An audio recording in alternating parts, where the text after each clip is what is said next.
እግዚአብሔር የእጅን ሥራ እንዴት እንደሚባርክ ታያላችሁ። እኔ እውነቴን ነው የምነግራችሁ። አዛኝን በከንቱ ማጽናናት ላጽናናችሁ አይደለም። አምናችሁ ትንሽ ሥራ ጀምሩ፣ እግዚአብሔር ይባርክላችኋል። እውነቴን ነው፣ እማላምነውን አልናገርም።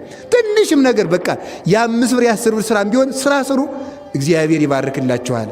እግዚአብሔር ይባርክልን፣ ይቀድስልን።